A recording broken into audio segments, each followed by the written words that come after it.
సమాజంలో ఎవరి జీవితం ఎటువైపు యూటర్న్ తీసుకోబోతుంది, ఎవరికి ఏ పరిస్థితి దాపురిస్తుందో తెలియని పరిస్థితి నెలకొంది. ఎక్కడో పుట్టి ఎక్కడో పెరిగి ఎక్కడో వచ్చి క్షణమొక యుగంలా గడుపుతున్నటువంటి ఒక వృద్ధుని దీనగాథ, దయనీయ స్థితి అంతా ఇంత కాదు. కామారెడ్డి జిల్లాలోని నిజాంసార్ మండల హెడ్ క్వార్టర్లో ఒక వృద్ధుడు అష్ట కష్టాలు పడుతూ క్షణమొక యుగంలా తన దైనందిన జీవితాన్ని గడుపుతూ అర్ధాకలితో అలమటిస్తూ చలికి గజగజ వణికిపోతూ మరీ రేయింబవళ్ళు రోడ్డు పక్కనే ఒదుగుతూ ఎట్టకేలకు తన కాలాన్ని గడిపే ప్రయత్నం చేస్తున్నాడు. ప్రస్తుతం ఆ వృద్ధుడు మనతో పాటు ఉన్నారు, మాట్లాడే ప్రయత్నం చేద్దాం. ఎక్కడి నుంచి వచ్చారు, అసలు ఆయన ఎక్కడి నుంచి వచ్చి ఇక్కడ రావాల్సి వచ్చింది, ఇక్కడ అష్ట కష్టాలు పడుతూ క్షణమొక యుగంలా ఎందుకు గడిపే ప్రయత్నం చేస్తున్నాడు, అసలు ఏంటి ఆయన గతం ఏంటో తెలుసుకునే చిన్న ప్రయత్నం చేద్దాం, మాట్లాడించే ప్రయత్నం చేద్దాం. చెప్పండి, మీరు ఎక్కడి నుంచి వచ్చారు, మీ పేరేంటి? నా పేరు యూసుఫ్. ఏ ఊరు మీది? ఎక్కడి నుంచి వచ్చారు? ఏ ఊరు మీది? మాది కల్లెపేట. పుట్టింది కల్లెపేట, పెరిగింది మల్లెపేట. 2 ఊళ్ళ పట్టదారును. అయితే ఈ గత వచ్చింది నాకు. ఏం చేయమంటావు? ఎవరు లేరా? కొడుకులు, కూతుర్లు, ఫ్యామిలీ, కుటుంబ సభ్యులు ఎవరు లేరా నీకు?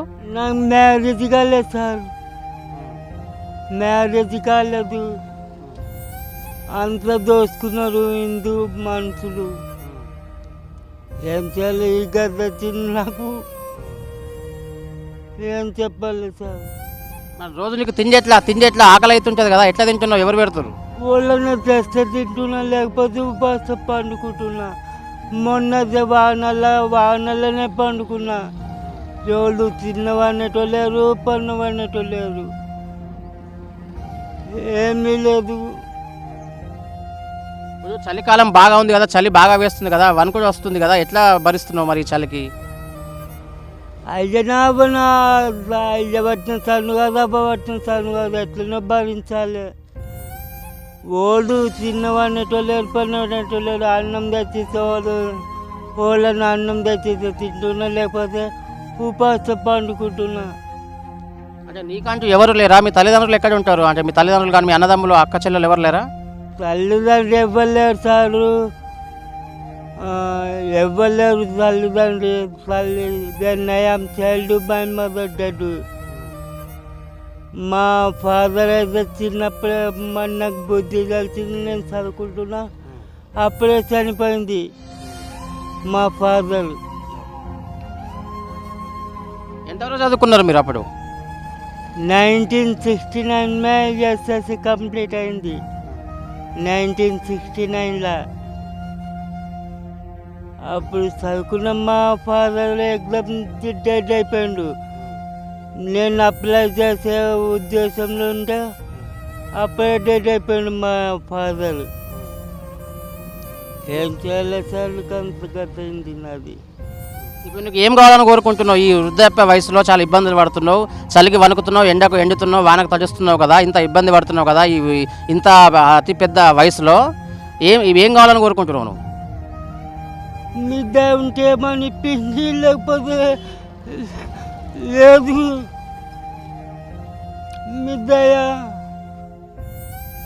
అంటే ఓల్డేజ్ హోమ్స్ ఉన్నాయి, అక్కడికి పంపిస్తే వెళ్ళగలుగుతావా? మరి ఆఫీసర్లు వచ్చి ఓల్డేజ్ హోమ్కి పంపిస్తే మీరు వెళ్ళగల సిద్ధంగా ఉన్నారా? నాకు సేవ చేసేటోళ్ళు కావాలి కదా.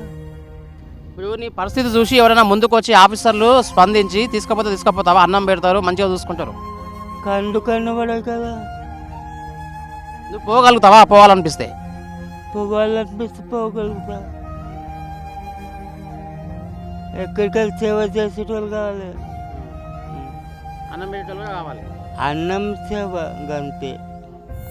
సో చూస్తున్నాం కదా, వయసు మీద పడినటువంటి ఓ వృద్ధుడు పడుతున్నటువంటి నరకయాతన అంతా ఇంత కాదు. కామారెడ్డి జిల్లాలోని నిజాంసార్ మండల హెడ్ క్వార్టర్కు చేరుకున్నటువంటి ఆయన గత నెల రోజుల పాటుగా ఇక్కడే చలికి వణుకుతూ గజగజ వణికిపోతూ పూర్తి స్థాయిలో ఎట్టకేలకైతే నానా ఇబ్బందులకు గురవుతున్నాడు. అర్ధాకలితో అలమటిస్తూ మరి పూర్తి స్థాయిలో ఆకలి కేకలతో అర్ధాకలితో అలమటిస్తూ కాలం వెలిసే ప్రయత్నం చేస్తున్నారు. క్షణమొక యుగంలా గడుపుతున్నటువంటి ఆ వృద్ధునికి ఓల్డేజ్ హోమ్స్ కానీ ఇతర సమాజంలో ఉన్నటువంటి మరికొంతమంది చేయూతనివ్వాలని, అదే సందర్భంలో అర్ధాకలతో అలమటిస్తున్నటువంటి ఆ వృద్ధునికి ప్రతి ఒక్కరూ తోడుగా నిలిచి చేదోడు వాదుగా నిలవడంతో పాటు ఆయన ఆకలి తీర్చేందుకు అపన్న హస్తం కోసం ఎదురుచూసినటువంటి ఆ వృద్ధునికి ప్రతి ఒక్కరూ తోడ్పాటును అందించడంతో పాటు మరోవైపు ఆయన ఆకలి తీర్చేందుకు కృషి చేయాలని మనము ఆశిద్దాం.